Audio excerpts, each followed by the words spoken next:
Hello friend, मैं इस video में डिस्कस करूंगा examination ask question for course code MEC 101 का है। ये 20 मार्क्स कैरी करता है और ये थ्योरी ऑफ कंज्यूमर बिहेवियर्स है। क्वेश्चन आप देख सकते हैं, an individual consumer utility function दिया गया, वेरी सिंपल यूटिलिटी फंक्शन है। u is the function of x1 x2, यानी u equal to x1 x2, एकदम लीनियर है, कोई इसमें आपका पावर वगैरह नहीं है। ठीक है, हर मनी इनकम इज 20 रुपीज़। यहाँ मनी इनकम जो कंज्यूमर का है 20 रुपीज़ है। प्राइसेस ऑफ जो गुड्स है, पहला गुड्स है x1 का प्राइस है जिसको P1 द्वारा डिनोट किया गया है 2 रुपीज़, और P2 यानी प्राइस ऑफ गुड्स 2 या कॉमोडिटी 2 जिसका 8 रुपया है। आपको सबसे पहले डिटरमाइन करना यूटिलिटी मैक्सिमाइजिंग चॉइस। यहाँ पर यूटिलिटी मैक्सिमाइजिंग चॉइस क्या हो गया? Indirect utility function. और इनडायरेक्ट यूटिलिटी फंक्शन को निकालने के लिए Marshallian demand function for goods x1 x2 निकालना पड़ेगा। उसके बाद क्या करना है? Formulate the dual problem. Formulate करना है ड्यूल प्रॉब्लम। अब यहाँ एक्सपेंडिचर को मिनिमाइज करेंगे, सॉल्व फॉर मिनिमम एक्सपेंडिचर।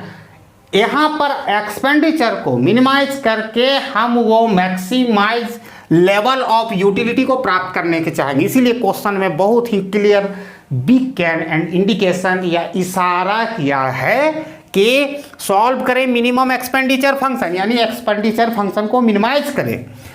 ठीक है, यहाँ दे दिया ब्रैकेट में expenditure function to attend the utility level in a above. जो मैंने मैक्सिमम जो यूटिलिटी हम करेंगे ए में, उसको प्राप्त करने के लिए हमको कितना खर्च करना पड़ेगा। तो दिस क्वेश्चन है जो 2 पार्ट्स।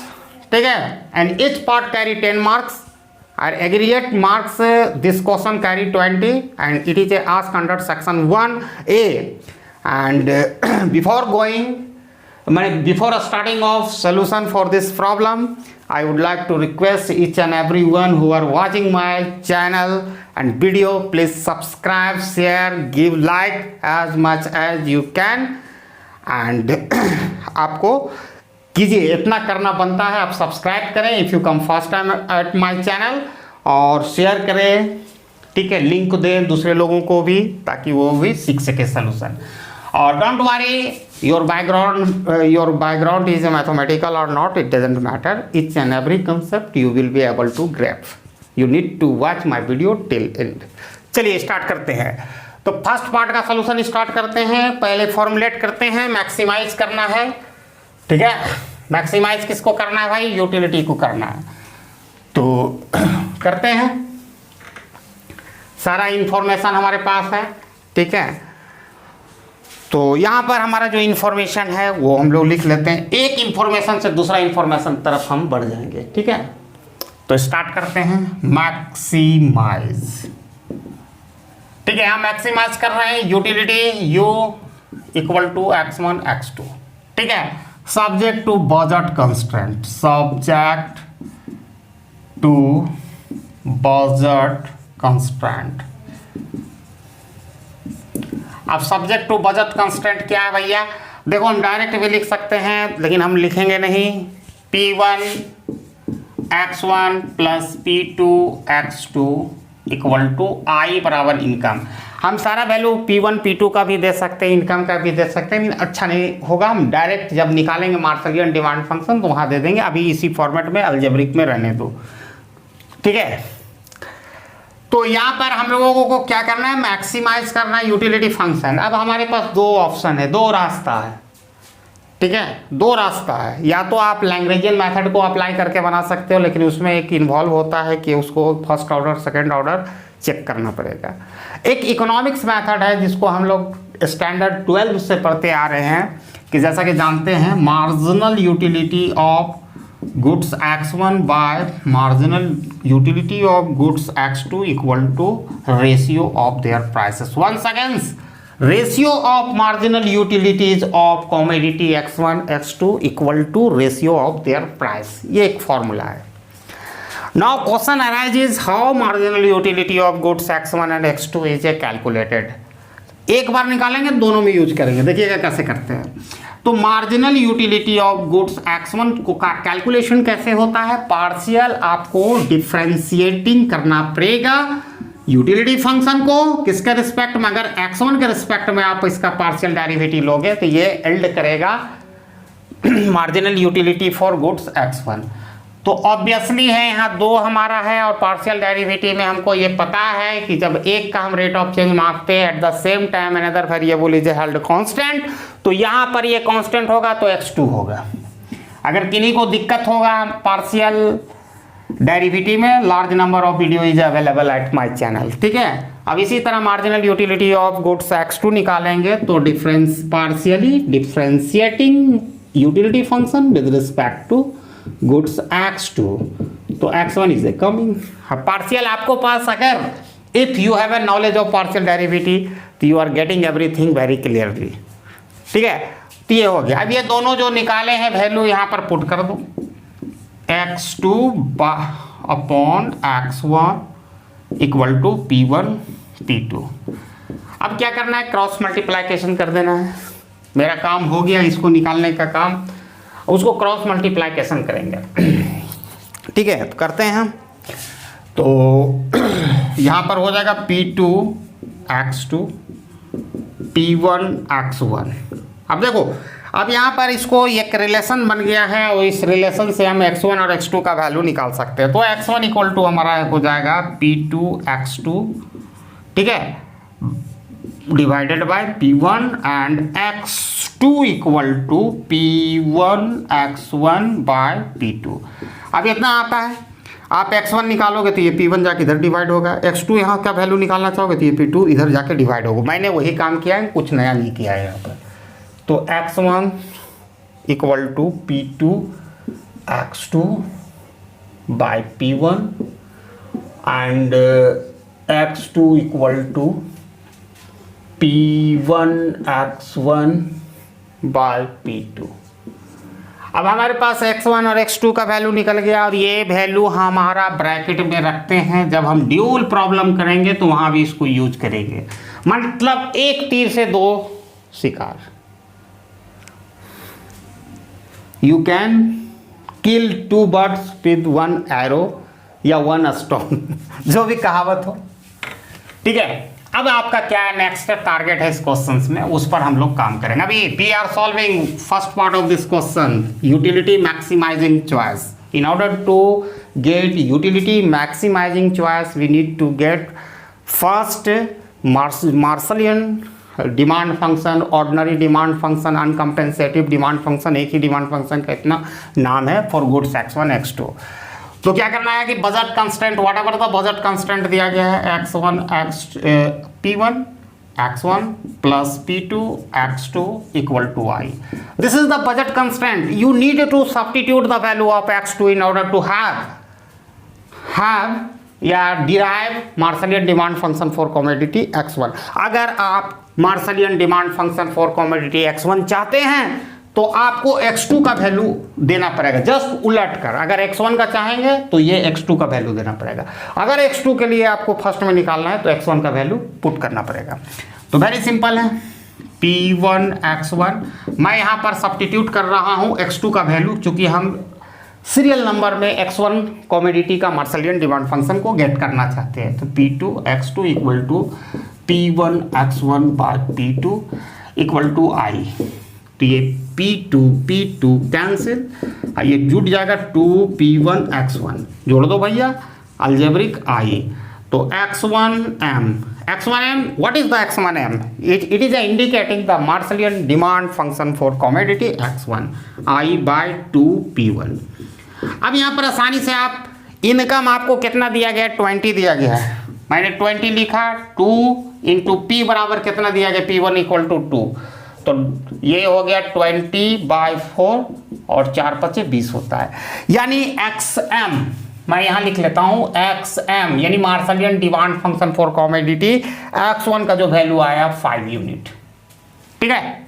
और similarly we can also get Marshallian demand function for commodity x2 just substituting the value of x1, this x1 in the budget constraint. अब हमको x1 का वैल्यू जो पुट किया था, अब x2 का वैल्यू पुट करेंगे। तो x2 का वैल्यू पुट करने जा रहे हैं, तो P1 टाइम्स x2 का, x1 का वैल्यू पुट करेंगे, sorry, P2 x2 by P1 plus P2 x2, बस वही प्रोसीजर है, सारा चीज़ है, सिर्फ यहाँ पर मैं x1 का वैल्यू पुट कर रहा हूँ। तो जब x1 का करेंगे तो x2 का मार्शलियन डिमांड फंक्शन निकलेगा 2P2 x2 equal to I x2m। This is the, देखो x2m जो इसका हेड पर m है वो इंडिकेट कर रहा है Marshallian demand function for commodity x2, तो I बाय 2P2। इनकम सबको पता है 20 रुपया, यहाँ से ले रहे हैं भैया, और P2 बराबर 8 रुपीज़ है, तो 2 इंटू 8 तो 20/16। आप दोनों 4 का मल्टीपल है, 4 का मल्टीपल है, 4 5 जा 20, 4 4 जा 16। तो जो मार्शलियन डिमांड फंक्शन जो निकला 4/5 निकला कमोडिटी x2 का, इतना यूनिट निकला। तो यूटिलिटी मैक्सिमाइजिंग चॉइस क्या होता है? Indirect utility function. तो मैं इनडायरेक्ट यूटिलिटी फंक्शन ना लिखकर डायरेक्ट मैं लिख रहा हूं यूटिलिटी मैक्सिमाइजिंग चॉइस। जो ए पार्ट का सलूशन अब क्लियर होने जा रहा है, यूटिलिटी मैक्सिमाइजिंग चॉइस। जो यूटिलिटी मैक्सिमाइजिंग चॉइस क्या होता है? जो हमारा मार्शलियन डिमांड फंक्शन आया उसी को जो यूटिलिटी फंक्शन में पहले पुट कर दो, और ये दोनों का वैल्यू हम लोगों ने निकाला 5 इंटू 5/4, यानी 25/4 is the utility maximising choice. This is the solution for first part of this question. ठीक है, 10 नंबर का कंप्लीट फिनिश्ड हो गया। We are done with the first part of solution of this question. अब B parts का solution है। बहुत सारा चीज़ हमने ए पार्ट में ही कर दिया, अगर लैंग्वेजियन करेंगे तो हमको पागल बना देगा, मतलब ज़्यादा हमको वर्क करना पड़ेगा। ठीक है, तो अब हमारा बदल जाएगा, बी पार्ट में मिनिमाइज करना पड़ेगा। तो मिनिमाइज किसको करेंगे? एक्सपेंडिचर फंक्शन को करेंगे। ठीक है, एक्सपेंडिचर फंक्शन को करेंगे। यूटिलिटी मैक्सिमाइजिंग चॉइस 25/4 ए पार्ट का हमारा ये आंसर था। ठीक है, तो मिनिमाइज करो, मिनिमाइज किसको करेंगे? एक्सपेंडिचर फंक्शन को। यही एक्सपेंडिचर फंक्शन को वो सब्जेक्ट टू है। यहां पर एक चीज है आप लोगों को दिमाग में आ रहा है, इक्वल टू आई होता है, तो आपका इनकम हुआ आई, और यहां पर ये मार्शलियन डिमांड फंक्शन में ये एज्यूम किया जाता है कंज्यूमर अपना सारा इनकम वो स्पेंड कर देता है दो कमोडिटी का कंजप्शन पर। कंज्यूमर स्पेंड हिज और her entire income on the consumption of two goods x1 x2। तो ये इनकम के बराबर होता है, इसीलिए तो या तो आप एक्सपेंडिचर को मिनिमाइज करना है यहाँ। ठीक है, तो subject to utility concern x1 x2 equal to U. अब यहाँ पर उल्टा खेल हो गया, यहाँ यूटिलिटी सब्जेक्ट मैंने कर जो ये है यूटिलिटी है वो maximise level of utility indicate कर रहा है, जिसको हमने 25/4 निकाला था उसको इंडिकेट कर रहा है। पहली बात यहाँ समझने की कोशिश करना सभी को, यहाँ पर utility already maximise level of utility is touching consumer. आपको यहाँ करना है उसका एक्सपेंडिचर, इस यूटिलिटी को प्राप्त करने के लिए कितना खर्च करना पड़ेगा, मिनिमम खर्च। तो मिनिमम खर्च के लिए तो हम लोगों ने जानते हैं अकॉर्डिंग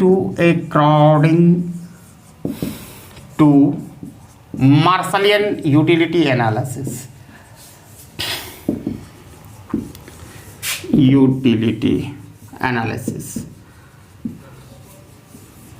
अब मार्शलियन यूटिलिटी एनालिसिस में हम लोगों ने देखा MUX1 bye MUX2 equal to P1/P2, और ये भी जानते हैं कि according to Hicksian demand function या इंडिफरेंस कर्व एनालिसिस कर सकते हैं।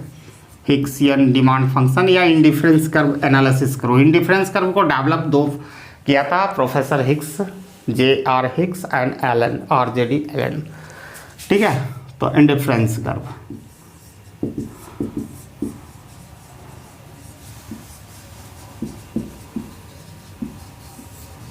एनालिसिस। ठीक है, इसमें क्या होता है, marginal rate of substitution between goods x1 x2 equal to ratio of their prices, यानी marginal rate of substitution S होगा। ठीक है, marginal rate of substitution between, या आप कह सकते of goods x1 for goods x2 equal to ratio of their prices. अब ये दोनों इक्वेशन हमने बना लिया, एक मार्शल के अनुसार है, दूसरा है indifference curve analysis develop by Higgs और एलन। तो ये दोनों को इक्वेशन को अगर इक्वेट करेंगे तो कुछ इस तरह का फिगर आएगा, marginal rate of substitution between goods x1 x2 equal to mu x1 ratio of marginal utility of two goods x1 x2 equal to ratio of their prices. तो ये इसका वैल्यू आ गया और इसको मैंने सॉल्व किया था, marginal utility of goods x1, तो यह x2 आया था और x1 आया था, मैंने आपको बताया था, इसी को क्रॉस मल्टीप्लाइकेशन करके हमने x1 और x2 का वैल्यू निकाला था, बस इतना ही करना था। तो मैं सेम इतना को मैंने if we solve this term this expression we get previous value जो हम लोगों ने we have already seen in first part of this question. ठीक है, अब बहुत आसान हो गया। अब क्या है, हिक्सियन डिमांड फंक्शन में जब खेल होगा उल्टा होगा। हमने अभी तक देखा था जो सब्जेक्ट टू बजट कंस्ट्रेंट में वैल्यू पुट कर रहे थे x1 x2 का, अब हम यहाँ करेंगे यूटिलिटी फंक्शन में। तो आइए हम लोग करते हैं, और इसमें भी वही कंडीशन होगा, अगर x2 का वैल्यू पुट करेंगे तो x1 का हिक्सियन डिमांड फंक्शन निकलेगा, और x1 का वैल्यू पुट करेंगे तो Hicksian demand function for commodity x2 निकलेगा। तो let us see how it's happen. तो देखो, पहला मैं x1 का वैल्यू पुट कर रहा हूँ, किसमें, यूटिलिटी फंक्शन में। सब आपको लिखना है substituting the value of x2 in utility function. तो x1 हो गया और x2 का वैल्यू क्या होगा, आप देखो x2 इक्वल टू ऑलरेडी हाँ मैंने निकाल चुका हूँ, p1 x1 by p2 equal to u। वहाँ बजट कंस्ट्रेंट में करना है, यहाँ पर यूटिलिटी फंक्शन, और जो u है वो मैक्सिमाइज लेवल ऑफ यूटिलिटी या टारगेटेड लेवल ऑफ यूटिलिटी भी कहते हैं, मैक्सिमम है, ये ऑलरेडी मैक्सिमम है। तो आपको कुछ कुछ समझ में आ रहा होगा, x गुना हो जाएगा x1, तो x1 स्क्वायर और p1 भी रहेगा इक्वल टू u p2, और x1 square equal to u p2 by p1। ठीक है, देखते जाओ।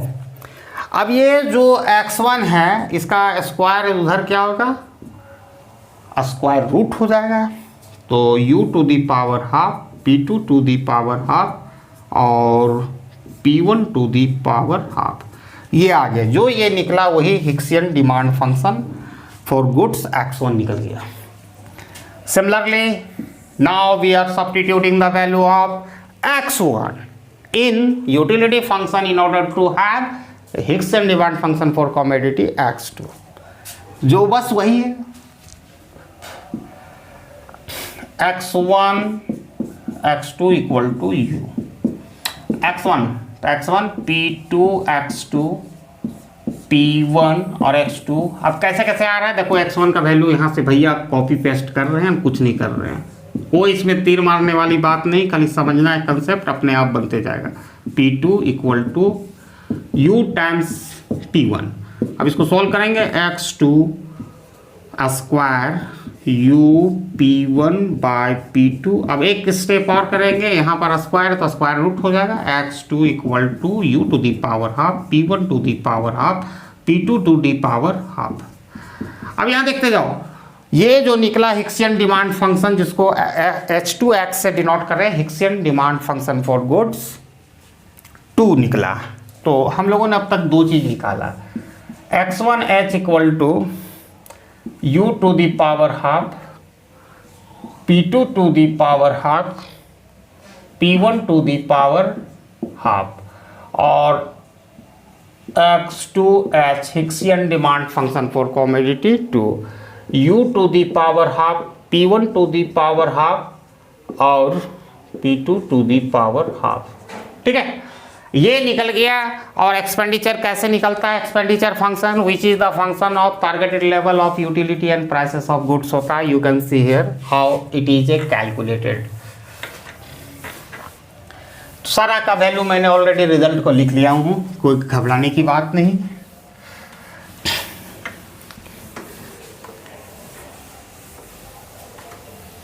हम डायरेक्ट भी यहाँ पर कर सकते हैं वो काम, लेकिन आप यहाँ पर मैक्सिमाइज लेवल ऑफ यूटिलिटी 25/4 है, P2 का वैल्यू हाफ होगा। हम डायरेक्ट भी लिख सकते हैं, लेकिन हम आपको एक तरीका से सिखाते हुए जा रहे हैं। कभी कभी क्वेश्चंस में समटाइम आपको पूछ दे सीफर्ड लेमा को प्रूव करो, वेरीफाई करो, तो वहाँ पर फंस जाओगे अगर दे दोगे इसका वैल्यू तब, ठीक है। लेकिन हमको इस क्वेश्चन में हम इसलिए आपको एक सिस्टमिक ढंग से प्रेजेंट कर रहा हूँ। तो एक्सपेंडिचर फंक्शन, एक्सपेंडिचर फंक्शन, ठीक है। एक्सपेंडिचर फंक्शन जिसको डिनोट करते हैं ई के द्वारा, which is the function of utility यानी targeted level of utility and prices of goods. अब ये क्या होता है, P1 times Hicksian demand function for goods X1, P2 times Hicksian demand function for goods 2। अब ये दोनों का वैल्यू आपके पास निकला हुआ है, लिखो P1 X1H बराबर आया U to the power half, P2 to the power half और P1 to the power half. मैं आपको अगर इससे भास्ट लगेगा तो डायरेक्टली भी वहाँ भी करके मैं दिखा दूंगा, पहले इसको करने दो। P2 और X2H का वैल्यू निकला है U to the power half, P1 to the power half, P2 to the power half. अब यहाँ पर किसी लोगों को थोड़ा लॉ ऑफ इंडिसेस की जानकारी नहीं होगा तो मैं एक चीज़ पर क्लियर कर दे रहा हूँ। P1 को लिख सकते हैं P1 to the power half into P1 to the power half. अगर law of indices A to the power M into A to the power N, तो ये दोनों का वैल्यू जुड़ जाता है, अपने पावर एडअप हो जाता है।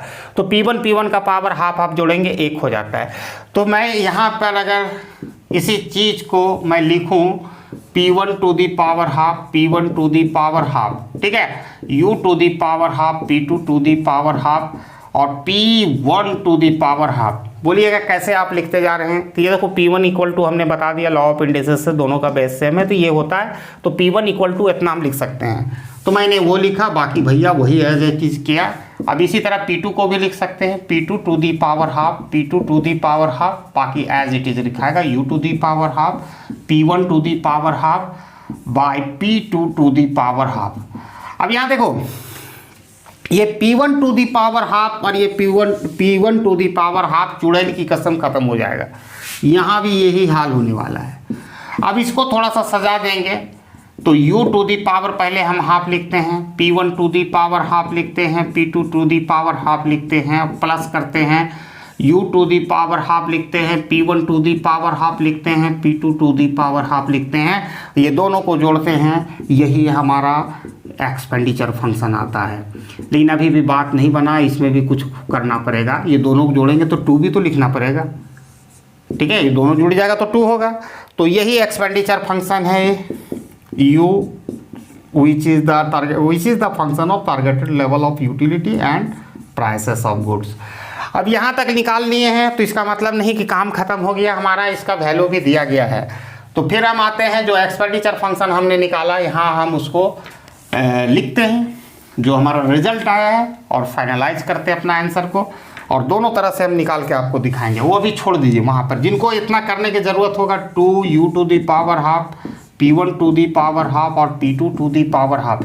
अब यहाँ से आप आराम से सीफर्ड लेमा निकाल सकते हैं, ठीक है। अगर आप X1 X2 के या U के रिस्पेक्ट में लेंगे, X1 P1 के रिस्पेक्ट में इसको लोगे तो डायरेक्टली निकलेगा Hicksian demand function for commodity. कभी कभी सीफर्ड लेमा वेरीफाई करना है इसलिए दिया जाता है। अब वैल्यू बैठा दो।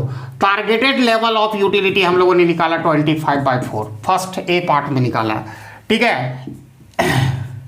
Price of goods 1 2, price of goods 2 equal to 8। बस सब लिख दो भैया यहाँ पर 25/4। अब इसका देखो अंडर रूट है, अंडर रूट में है, अब इसको 5/2 होगा, इतना आपको मालूम होना चाहिए। नहीं आता है तो सीख लीजिएगा, 9वीं 10वीं का क्लास के मैथ बनाइएगा। और 8 टू दी पावर हाफ, ठीक है। अब इसको सॉल्व करो, ये 2 रह गया, ये 5 हो गया और नीचे 2 हो गया। यहाँ पर 2 टू दी पावर हाफ हो गया, और यहाँ पर हम रुको एक चीज़ है बहुत अच्छा तरह 2 टू दी पावर क्यूब हम लिख सकते हैं, ठीक है।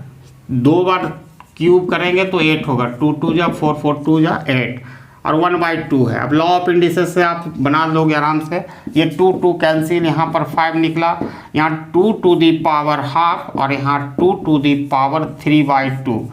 अब देखो यहाँ पर जैसे है लॉ ऑफ इंडिसेस आप लोग हैं तो उसी तरह निकालते चल जाओ। अब ये तो सॉल्व करते जाओ, तो ये 5 हो गया अपने जगह पर 2, 1/2 प्लस 3/2। अब ये हो गया 5 इंटू 2, एलसीएम लेंगे 2, 1 प्लस 3 तो आएगा 5 इंटू 2 टू दी पावर 4/2, तो 5 इंटू यहाँ 2 कट जाएगा तो 2 के पावर फाइनली ये होगा, तो 5 into 4 equal to 20 rupees is needed to attend the targeted level of utility which is the equal to 25/4। तो इतना करने की जरूरत नहीं है, जैसे ही आप हिक्सियन डिमांड फंक्शन आप निकाल दोगे, ठीक है, तो आप ये भी कर सकते हो, और नहीं तो आगे किसी को कोई दिक्कत हो रहा है तो उसका भी उपाय है कि आप इसका वैल्यू निकाल लो x1 का। तो ये होगा 25/2 का 4 हो गया, इसका पावर हाफ, और इसका कितना होगा भाई P2 का आपका वैल्यू है 8/2, P1 बात वही होगा, ये होगा, ठीक है। इस तरह भी निकाल कर आप दोनों को एक बार गुना कर देना, लेकिन मैं एक रिकमेंडेशन के वीडियो को लंबा नहीं करना चाहता, आप करोगे उसके बाद वही करना पड़ेगा, P1 टाइम्स x1 और P2 times x2 to the power h करना ही पड़ेगा। तो यहाँ पर आपको इस तरह भी कर सकते हैं ना, पहले भी कर सकते हैं। तो आई होप कि आपको ये कंसेप्ट समझ में आएगा। This is the complete solution of this questions including part A, part 2। Thanks for watching my video till and. जय हिंद।